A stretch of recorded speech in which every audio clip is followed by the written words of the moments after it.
The House of Mirth by Edith Wharton. Book 2, Chapter 2. Miss Bart, emerging late the next morning from her cabin, found herself alone on the deck of the Sabrina. The cushioned chairs, disposed expectantly under the wide awning, showed no signs of recent occupancy, and she presently learned from a steward that Mrs. Dorset had not yet appeared, and that the gentlemen, separately, had gone ashore as soon as they had breakfasted. Supplied with these facts, Lily leaned a while over the side, giving herself up to a leisurely enjoyment of the spectacle before her. Unclouded sunlight enveloped sea and shore in a bath of purest radiancy.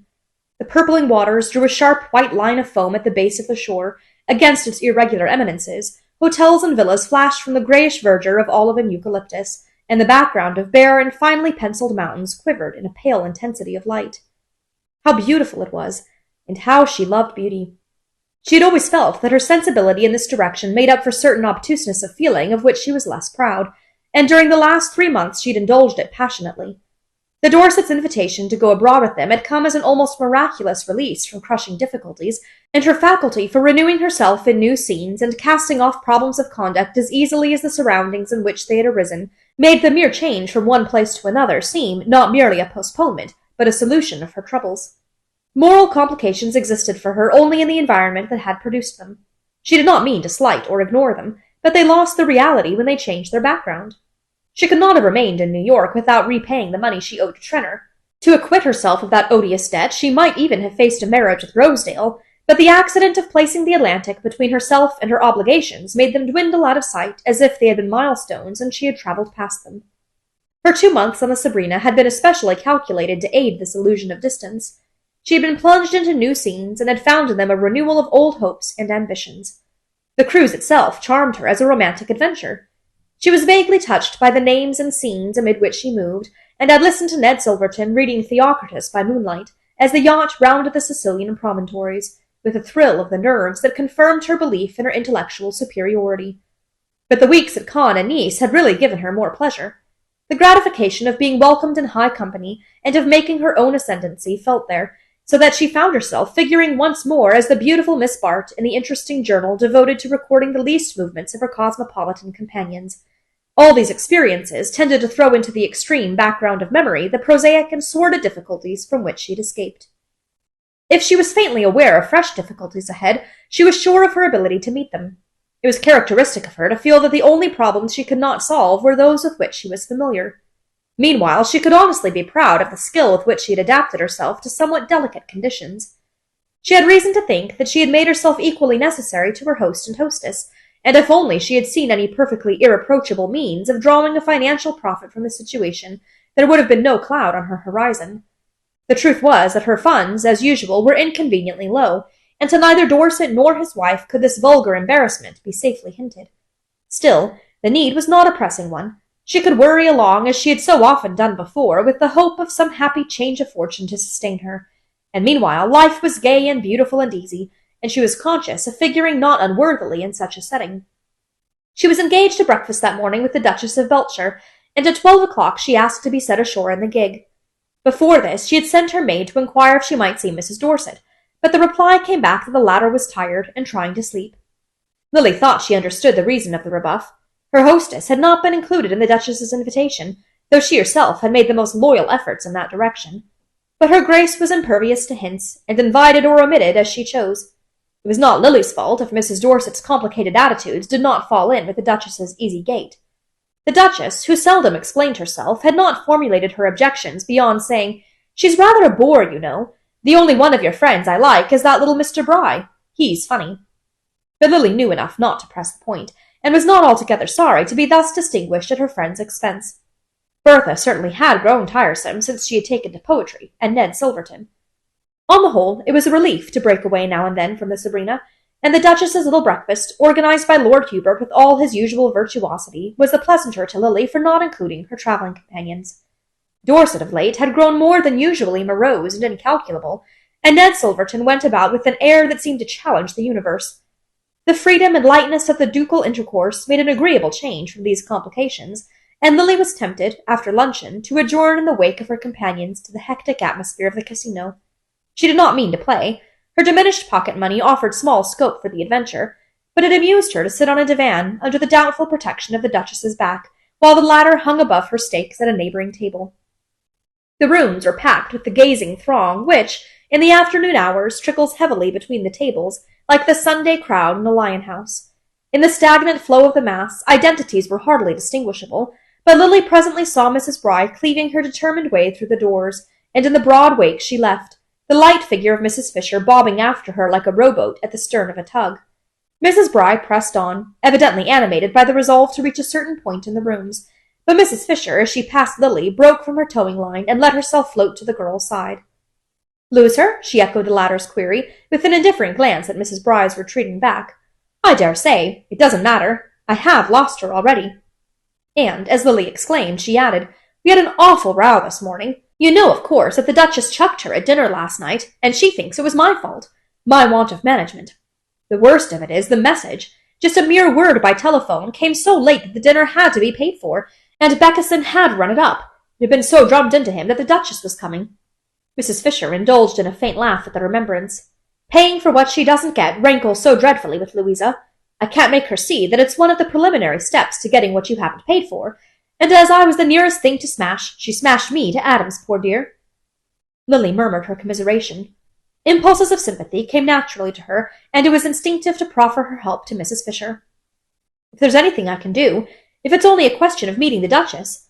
I heard her say she thought Mr. Bry amusing." But Mrs. Fisher interposed with a decisive gesture. "My dear, I have my pride, the pride of my trade. I couldn't manage the Duchess, and I can't palm off your arts on Louisa Bry as mine. I've taken the final step. I go to Paris tonight with the Sam Gormers. They're still in the elementary stage. An Italian prince is a great deal more than a prince to them, and they're always on the brink of taking a career for one. To save them from that is my present mission." She laughed again at the picture. "But before I go, I want to make my last will and testament. I want to leave you the Brys." "Me?" Miss Bart joined in her amusement. "It's charming of you to remember me, dear, but really, you're already so well provided for?" Mrs. Fisher flashed a sharp glance at her. "Are you, though, Lily? To the point of rejecting my offer?" Miss Bart coloured slowly. "What I really meant was that the Brys wouldn't in the least care to be so disposed of." Mrs. Fisher continued to probe her embarrassment with an unflinching eye. "What you really meant was that you've snubbed the Brys horribly, and you know that they know." "Carrie!" "Oh, on certain sides Louisa bristles with perceptions. If you'd even managed to have them asked once on the Sabrina, especially when royalties were coming. But it's not too late," she ended earnestly. "It's not too late for either of you." Lily smiled. "Stay over, and I'll get the Duchess to dine with them." "I shan't stay over. The Gormers have paid for my salon lit," said Mrs. Fisher with simplicity. "But get the Duchess to dine with them all the same." Lily's smile again flowed into a silent laugh. Her friend's importunity was beginning to strike her as irrelevant. "I'm sorry I've been negligent about the Brys," she began. "Oh, as to the Brys, it's you I'm thinking of," said Mrs. Fisher abruptly. She paused, and then, bending forward with a lowered voice, "You know we all went on to Nice last night when the Duchess chucked us. It was Louisa's idea. I told her what I thought of it." Miss Bart assented. "Yes, I caught sight of you on the way back, at the station." "Well, the man who was in the carriage with you and George Dorset, that horrid little Dabham who does society notes from the Riviera, had been dining with us at Nice, and he's telling everybody that you and Dorset came back alone after midnight." "Alone? When he was with us?" Lily laughed, but her laugh faded into gravity under the prolonged implication of Mrs. Fisher's look. "We did come back alone, if that's so very dreadful. But whose fault was it? The Duchess was spending the night at Cimier with the Crown Princess. Bertha got bored at the show and went off early, promising to meet us at the station. We turned up on time, but she didn't. She didn't turn up at all." Miss Bart made this announcement in the tone of one who presents, with careless assurance, a complete vindication. But Mrs. Fisher received it in a manner almost inconsequent. She seemed to have lost sight of her friend's part in the incident. Her inward vision had taken another slant. "Bertha never turned up at all? Then how on earth did she get back?" "Oh, by the next train, I suppose. There were 2 extra ones for the fete. At any rate, I know she's safe on the yacht, though I haven't yet seen her. But you see it was not my fault," Lily summed up. "Not your fault that Bertha didn't turn up?" "My poor child, if only you don't have to pay for it." Mrs. Fisher rose. She had seen Mrs. Bry surging back in her direction. "There's Louisa, and I must be off. Oh, we're on the best of terms externally. We're lunching together. But at heart it's me she's lunching on," she explained, and with a last hand clasp and a last look, she added, "Remember, I leave her to you. She's hovering now, ready to take you in." Lily carried the impression of Mrs. Fisher's leave-taking away with her from the casino doors. She had accomplished, before leaving, the first step toward her reinstatement in Mrs. Bry's good graces.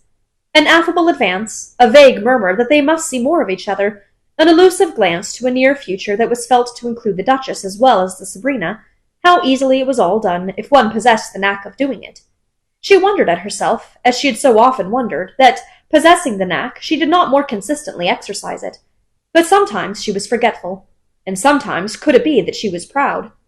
Today, at any rate, she had been vaguely conscious of a reason for sinking her pride, had in fact even sunk it to the point of suggesting to Lord Hubert Dacey, whom she ran across on the casino steps, that he might really get the Duchess to dine with the Brys if she undertook to have them asked on the Sabrina. Lord Hubert had promised his help, with a readiness on which she could always count. It was his only way of ever reminding her that he had once been ready to do so much more for her. Her path, in short, seemed to smooth itself before her as she advanced, yet the faint stir of uneasiness persisted. Had it been produced, she wondered, by her chance meeting with Selden? She thought not. Time and change seemed so completely to have relegated him to his proper distance. The sudden and exquisite reaction from her anxieties had had the effect of throwing the recent past so far back that even Selden, as part of it, retained a certain air of unreality. And he had made it so clear that they were not to meet again, that he had merely dropped down to Nice for a day or two, and had almost his foot on the next steamer. No, that part of the past had merely surged up for a moment on the fleeing surface of events, and now that it was submerged again, the uncertainty, the apprehension, persisted. They grew to sudden acuteness as she caught sight of George Dorset ascending the steps of the Hotel de Paris and making for her across the square. She had meant to drive down to the quay and regain the yacht, but she now had the immediate impression that something more was to happen first. "Which way are you going? Shall we walk a bit?" he began, putting the second question before the first was answered, and not waiting for a reply to either before he directed her silently toward the comparative seclusion of the lower gardens. She detected in him at once all the signs of extreme nervous tension. The skin was puffed out under his sunken eyes, and its sallowness had paled to a leaden white against which his irregular eyebrows and long reddish moustache were relieved with a saturnine effect. His appearance, in short, presented an odd mixture of the bedraggled and the ferocious. He walked beside her in silence, with quick, precipitate steps, till they reached the embowered slopes to the east of the casino. Then, pulling up abruptly, he said, "Have you seen Bertha?" "No. When I left the yacht, she was not yet up." He received this with a laugh like the whirring sound in a disabled clock. "Not yet up? Had she gone to bed? Do you know at what time she came on board?" "This morning, at 7, he exclaimed. "At 7? Lily started. "What happened? An accident to the train?" He laughed again. "They missed the train. All the trains. They had to drive back."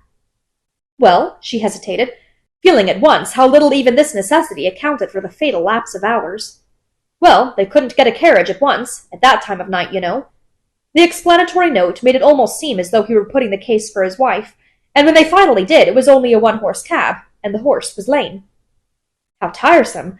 I see," she affirmed, with the more earnestness because she was so nervously conscious that she did not, and after a pause she added, "I'm so sorry, but ought we to have waited?"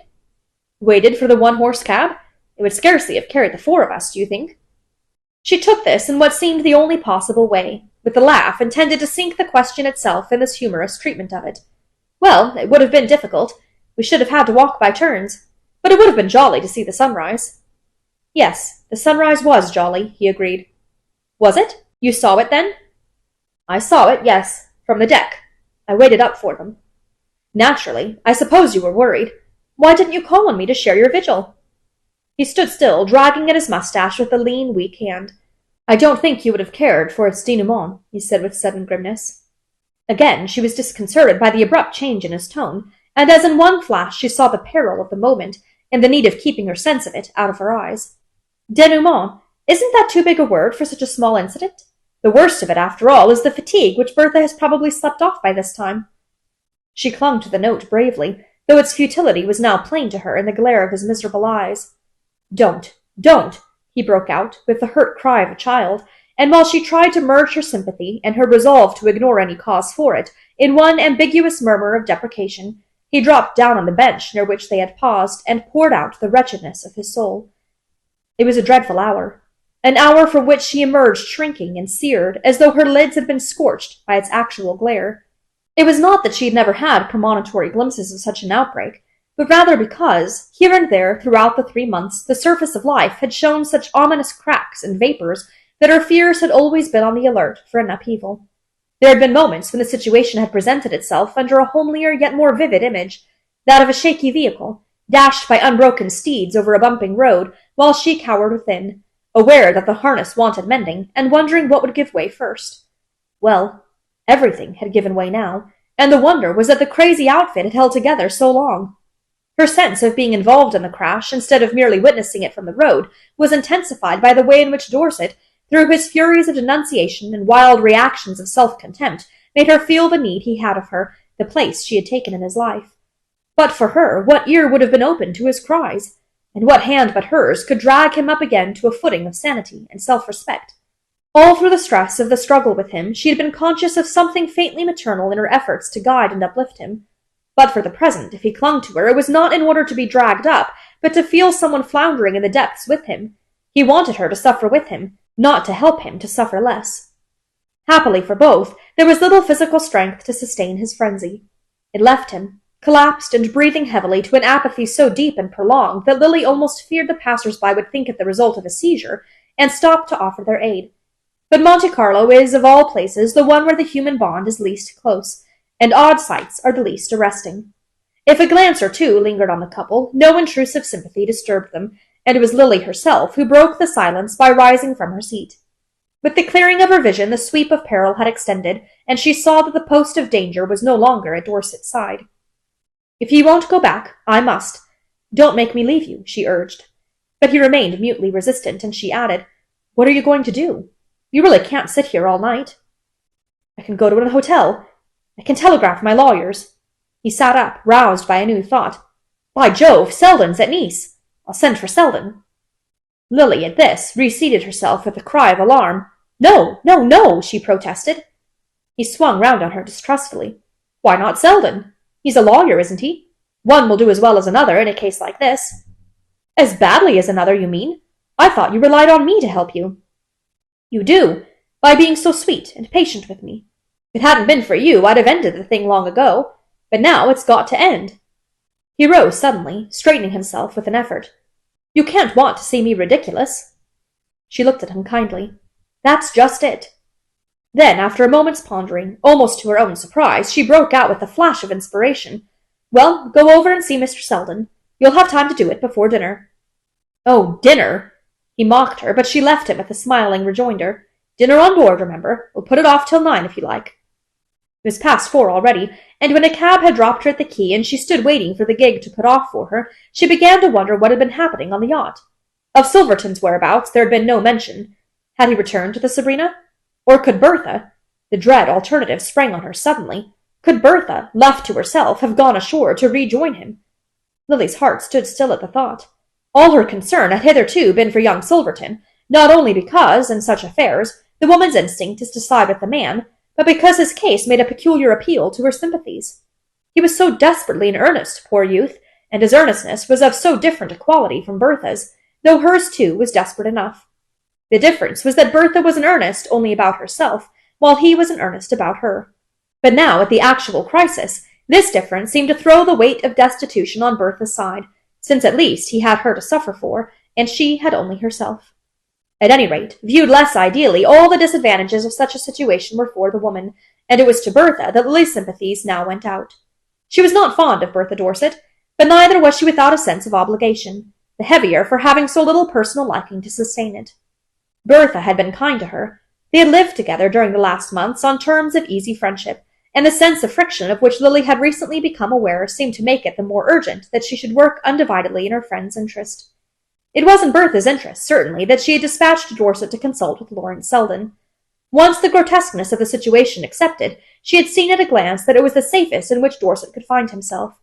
Who but Selden could thus miraculously combine the skill to save Bertha with the obligation of doing so?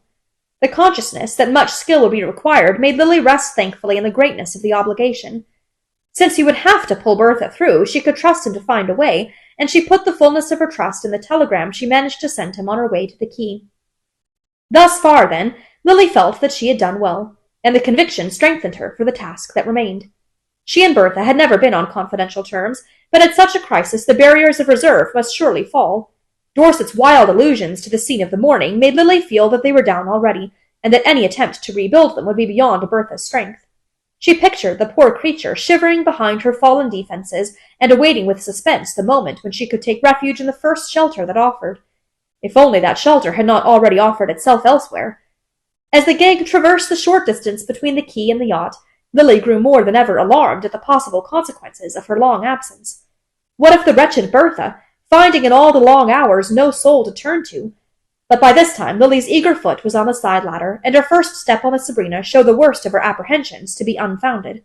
For there, in the luxurious shade of the afterdeck, the wretched Bertha, in full command of her usual attenuated elegance, sat dispensing tea to the Duchess of Beltshire and Lord Hubert.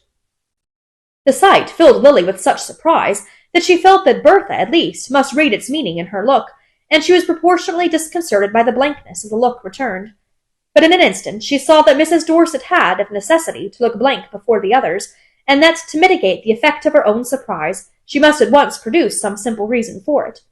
The long habit of rapid transitions made it easy for her to exclaim to the Duchess, "Why, I thought you'd gone back to the Princess," and thus sufficed for the lady she addressed, if it was hardly enough for Lord Hubert. At least it opened the way to a lively explanation of how the Duchess was, in fact, going back the next moment, but had first rushed out to the yacht for a word with Mrs. Dorset on the subject of tomorrow's dinner, the dinner with the Brides, to which Lord Hubert had finally insisted on dragging them. "To save my neck, you know," he explained, with a glance that appealed to Lily for some recognition of his promptness, and the Duchess added with her noble candour, "Mr. Bry has promised him a tip, and he says if we go he'll pass it on to us." This led to some final pleasantries, in which, as it seemed to Lily, Mrs. Dorset bore her part with astounding bravery, and at the close of which Lord Hubert, from halfway down the side ladder, called back with an air of numbering heads, "And of course you may count on Dorset too?" "Oh, count on him," his wife assented gaily. She was keeping up well to the last, but as she turned back from waving her adieu over the side, Lily said to herself that the mask must drop, and the soul of fear look out. Mrs. Dorset turned back slowly. Perhaps she wanted time to steady her muscles. At any rate, they were still under perfect control when, dropping once more into her seat behind the tea-table, she remarked to Miss Bart with a faint touch of irony, "I suppose I ought to say good morning." If it was a cue, Lily was ready to take it, though with only the vaguest sense of what was expected of her in return. There was something unnerving in the contemplation of Mrs. Dorset's composure, and she had to force the light tone in which she answered, "I tried to see you this morning, but you were not yet up." "No, I got to bed late. After we missed you at the station, I thought we ought to wait for you till the last train." She spoke very gently, but with just the least tinge of reproach. "You missed us? You waited for us at the station?" Now, indeed, Lily was too far adrift in bewilderment to measure the other's words or keep watch on her own. "But I thought you didn't get to the station till after the last train had left." Mrs. Dorset, examining her between lowered lids, met this with the immediate query, "Who told you that?" "George. I saw him just now in the gardens." "Ah, is that George's version? Poor George. He was in no state to remember what I told him. He had one of his worst attacks this morning, and I packed him off to see the doctor. Do you know if he found him?" Lily, still lost in conjecture, made no reply, and Mrs. Dorset settled herself indolently in her seat. "He'll wait to see him. He was horribly frightened about himself. It's very bad for him to be worried, and whenever anything upsetting happens, it always brings on an attack." This time Lily felt sure that a cue was being pressed on her, but it was put forth with such startling suddenness, and with so incredible an air of ignoring what it led up to, that she could only falter out doubtfully, "Anything upsetting?" "Yes, such as having you so conspicuously on his hands in the small hours. You know, my dear, you're rather a big responsibility in such a scandalous place after midnight." At that, at the complete unexpectedness, and the inconceivable audacity of it, Lily could not restrain the tribute of an astonished laugh. "Well, really, considering it was you who burdened him with the responsibility." Mrs. Dorset took this with an exquisite mildness. "By not having the superhuman cleverness to discover you in that frightful rush for the train? Or the imagination to believe that you'd take it without us, you and he, all alone, instead of waiting quietly in the station till we did manage to meet you?" Lily's colour rose. It was growing clear to her that Bertha was pursuing an object, following a line she had marked out for herself. Only, with such a doom impending, why waste time in these childish efforts to avert it? The puerility of the attempt disarmed Lily's indignation. Did it not prove how horribly the poor creature was frightened? "No, by our simply all keeping together at Nice," she returned. Keeping together? When it was you who seized the first opportunity to rush off with the Duchess and her friends? My dear Lily, you were not a child to be led by the hand. No, nor to be lectured, Bertha, really, if that's what you are doing to me now. Mrs. Dorset smiled on her reproachfully. Lecture you? I? Heaven forbid! I was merely trying to give you a friendly hint. But it's usually the other way round, isn't it? I'm expected to take hints, not to give them. I've positively lived on them all these last months. Hints? From me to you? Lily repeated. Oh, negative ones merely. What not to be, and to do, and to see, and I think I've taken them to admiration. Only, my dear, if you'll let me say so, I didn't understand that one of my negative duties was not to warn you when you carried your imprudence too far. A chill of fear passed over Miss Bart, a sense of remembered treachery that was like the gleam of a knife in the dusk. But compassion in a moment got the better of her instinctive recoil. What was this outpouring of senseless bitterness but the trapped creature's attempt to cloud the medium through which it was fleeing? It was on Lily's lips to exclaim, You poor soul! Don't double and turn. Come straight back to me and we'll find a way out. But the words died under the impenetrable insolence of Bertha's smile. Lily sat silent, taking the brunt of it quietly, letting it spend itself on her to the last drop of its accumulated falseness. Then, without a word, she rose and went down to her cabin.